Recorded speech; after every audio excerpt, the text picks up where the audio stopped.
Welcome to a new edition of the Famous Interviews with Joe Dimino. On this episode, we talk with author and advocate Marty Tilley.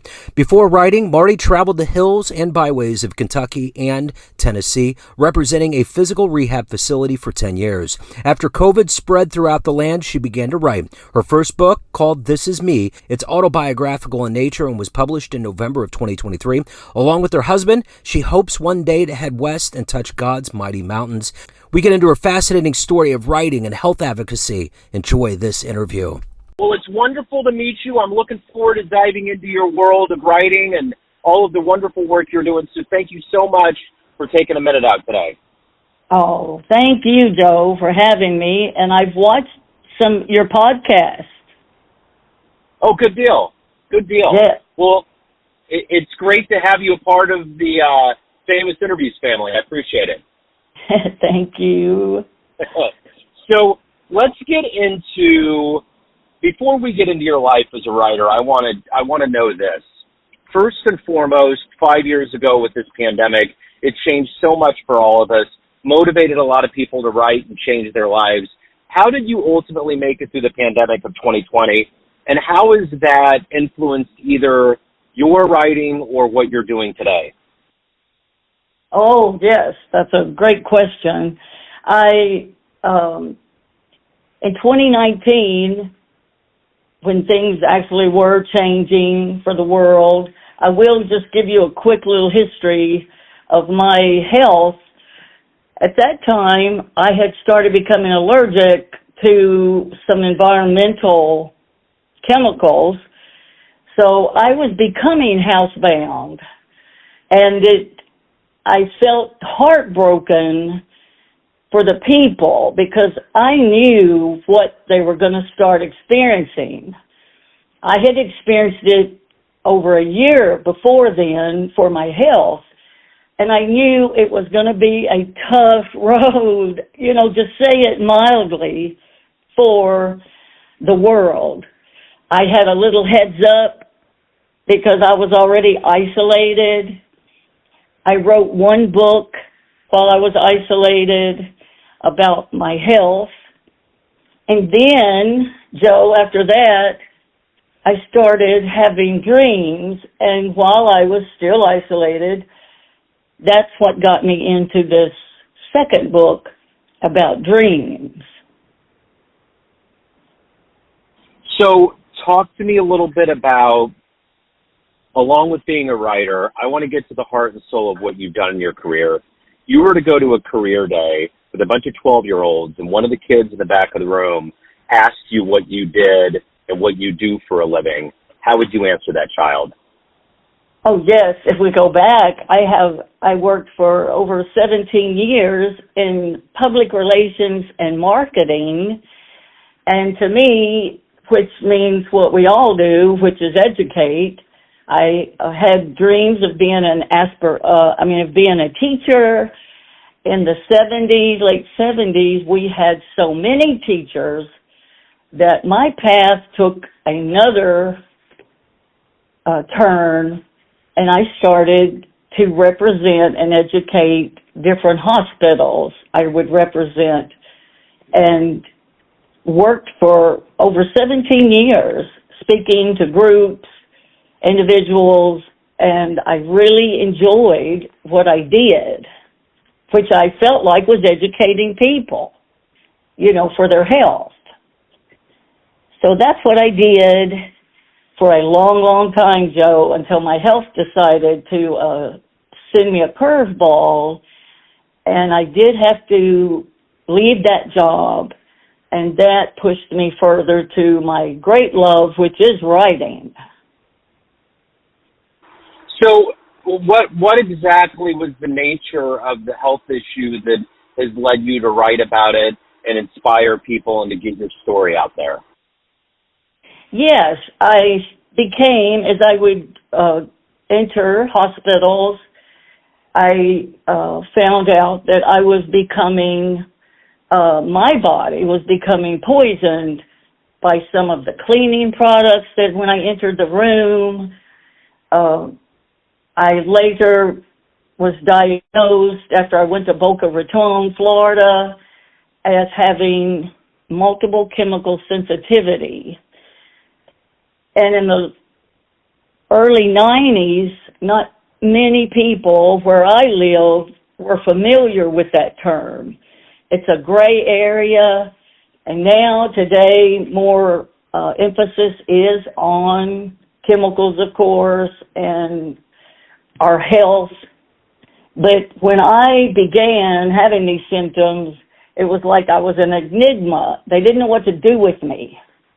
So I had to do a little soul searching, a little research to find some doctor that would see me and would help me. So that kept me isolated. You know, I can't go into say you want to go to a movie. You know, there would be so many people there with perfume, or maybe they were cleaning the auditorium. You know, places like that I cannot enter, for example. Interesting. So talk to me a little bit about where you were born and raised, and what were some of these foundational seeds that were planted into you to write and, you know, to be in PR and marketing and to be health conscious today. How did all of these kind of begin and take root? Well, beginning my birth, I am a miracle.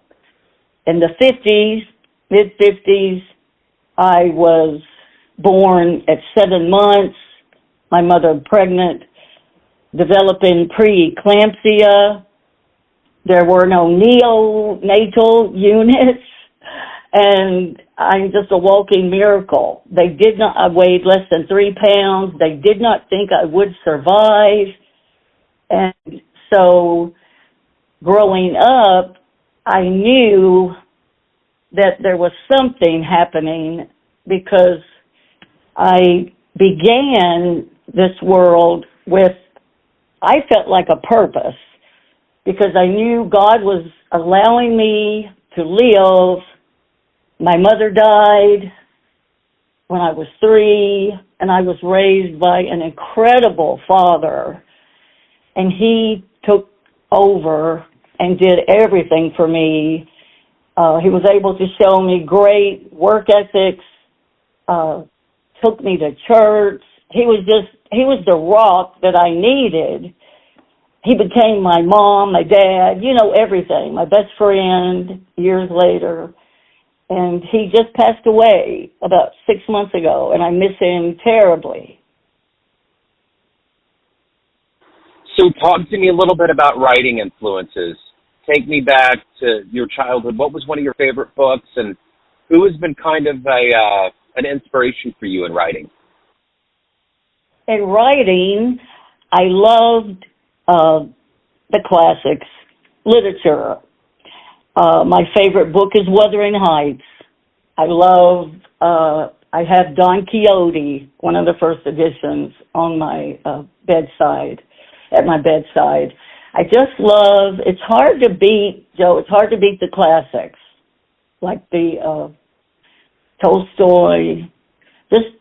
I even read Marcel Proust, who is a very detailed writer, and that's the type of writer that I am. I just love detail. Not for word's sake, but for you to get the image. I'm a visual person, so I love to see in my mind as the author writes. But those are the books that I like. What was the first piece of writing that you showed somebody or gave to somebody that had a really favorable reaction that confirmed that you're good at writing and this is something that you should pursue? Oh, Joe, what a great question. I can still see that a moment in my mind. I was actually in college, and we had to critique the recent play. It was Dracula, and we had to write a critique in this English class of that play.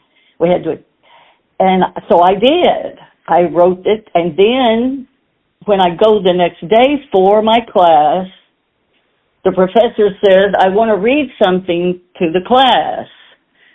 I'm unaware, but he begins to read my critique to the entire class. And I am totally shocked. And he said, I hope you realize that you should write. And that was the first strong inclination that I did have this talent and that I should share it. Because, I mean, it came out of nowhere. So I just love that you asked that question, Joe, because that's such a special moment in my life for that professor to do that. Yeah, and those are the moments that are the beginnings. It's the biography that you watch or the movie that you watch, and there's always those beginnings that lead up to who we are, and what a great story. So, you know, the one thing about the classics is that, you know, these were written a long time ago, and we can't really fathom how these authors worked or what they did. We hear stories. It's like today we can get a kind of an idea of what's going on. There's documentaries, there's all kinds of things. So my lead into the question is this.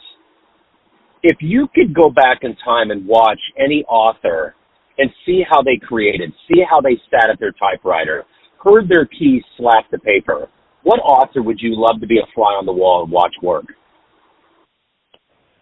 Oh, let's see. That's a good question. I have to think a moment. And of course, we're not going back as far as like the Bible, when we could just imagine them writing with their, papyrus.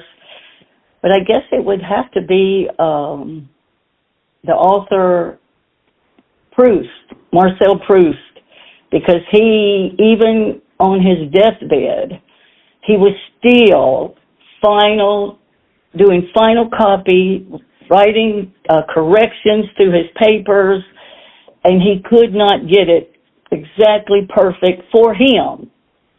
But he tried up till he died. And I guess I would like to see his process, exactly how he went about his day trying to, because it seemed that writing pretty much took over his entire life. So you've authored a few books. This is me. I'm curious, how did you begin the journey of writing that book? And ultimately, from your mind, what were you trying to get across that you hope the reader understands about this book? Yes, at the beginning, I wrote the book actually for myself to heal. There's trauma that goes, of course, with an illness that is hard to identify. There was mental issues they suspected I had, which, that's very discouraging when you know better. And to get validation of what I had, I just wanted to share with the world. There are over close to 20 million people with this illness. So I wanted more awareness. And also, Joe, it's hard to diagnose. And a lot of my research, I went to universities, medical school libraries, to try to do a deep dive into the latest test that could help to validate this illness. Joe, if you have cancer or unfortunately or if you have a broken leg, an x-ray can show that. Well, I wanted to see were there tests actually being developed to help identify people like me. And I found some that validated we do exist. This is an illness. Social Security does identify it now as an illness. So I wrote the book specifically for that, awareness and validation. So what has the response been? What has been a really wonderful response or review that you've gotten with the book? This Is Me was actually released during COVID. So very few people, I'm afraid, are aware of this book. The marketing team changed hands, I think, 4 different times. Unfortunately, during COVID, they were trying to work remotely, which I understand completely. But I feel like the book just basically was just kind of set aside. I'm grateful for the ones who did find it and purchase it. Amazon chose it as one of their books to highlight, and I got 5-star reviews. I'm very grateful, but I think it's kind of like the little engine that could. I think it's trying, and it's just kind of hard to get out. You know, it came out like in 22 or 23. So it's kind of tucked away. Yeah, absolutely. Absolutely. No, I get it. So let me ask you this. If you were to have a dream tonight, you could run into a younger version of you and give that version of you a piece of advice based on this life you've lived, the wisdom you gained. What advice would you give your younger self? Yes, and hoping that I would listen, right? Because I am such a stubborn person. I would, to be more mindful of people, the way you treat them, the ones you encounter through the years, the adolescent years, the early years in college, just to be an ever-present, mindful person. Because I would love to say to be healthier, make better food choices. I'm not for sure if I would do that. But I am trying to, I would wish back and now I am living a purposeful life, a mindful life. And yes, if I could have done that early, I would. So who's been kind of your hero in life? Has it been your dad? Has that been your ultimate inspiration to find your voice and to, finally right? So let me ask you this. Of everything that you've accomplished and achieved and become in your life, what are you ultimately the proudest of or the happiest that's happened? That's another good question. I've got to think. Of course, the proudest moment was, of course, right off when I accepted Christ. My father was there with me.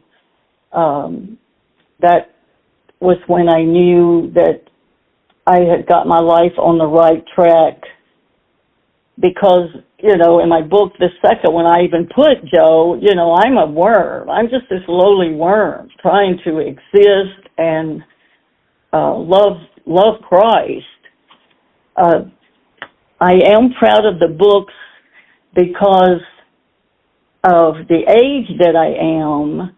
Many people would say to me, you could be a lady of leisure now, which I'm not for sure really what that means, but I just could not just relax.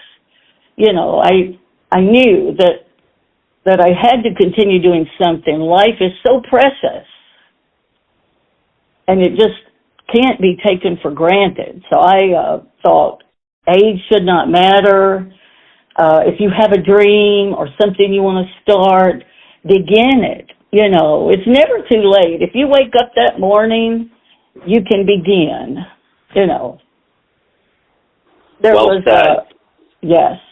For example, I talked with a man in New York who had the same illness that I did. And his dream, this was years ago, his dream was to build him a small house. And he said, I get up every day with one goal, and that's to hammer one nail into a piece of wood. And I believe now, I've lost touch with him, but I do believe he built the house, because he had realistic goals that I think were attainable. It's like even writing. You start with one word, you just begin on any process you want to do. So just like your podcast, your love for talking with people and music and artists, it comes through in your podcast. And you had to start, didn't you? You had to begin. That's it. Well said. Yeah. Yeah. You got to start at one point, like the one now. Yes. So, Marty, at the end of the day, everyone has a perception of you. Family, friends, everyone that gets your books, everyone that knows you, but you run the show. What's your perception of you? Who do you think you are? I am a very frail human being, but I love life to the fullest. I love interaction.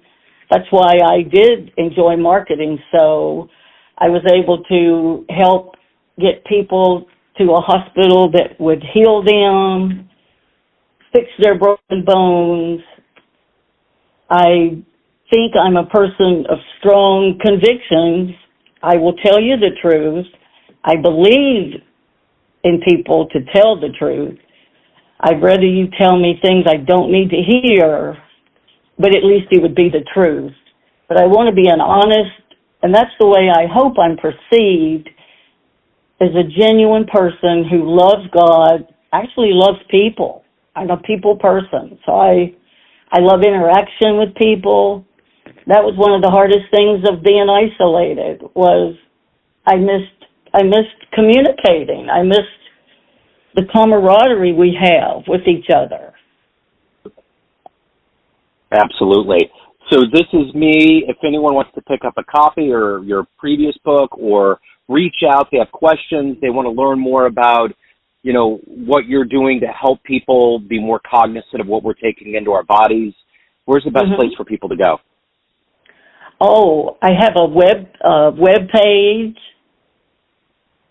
martytilley.com, and Monday, July the 28th, my Facebook page is launching. So they will be able to reach me in those two ways very easily, and I will be more than happy to respond with questions or any concerns. Any resources I have, I will share with them that I have accumulated through the years. Absolutely. I will put links in the show notes. Marty, this has been absolutely wonderful. Thank you for your spirit. Thank you for your story. And best of luck with everything. Oh, thank you, Joe. And thank you for having me. Thanks for tuning in to another famous interview with Joe Dimino, where we cover the world of art, literature, business, spirituality, music, and more from around the globe. Our esteemed theme music was composed and produced by the great E.E. Pointer of Kansas City's River Cow Orchestra. If you want to hear more interviews, visit the Famous Interviews with Joe Dimino channel on YouTube. You can also find us on Spotify and Apple Podcasts. Thanks again for listening, and until next time.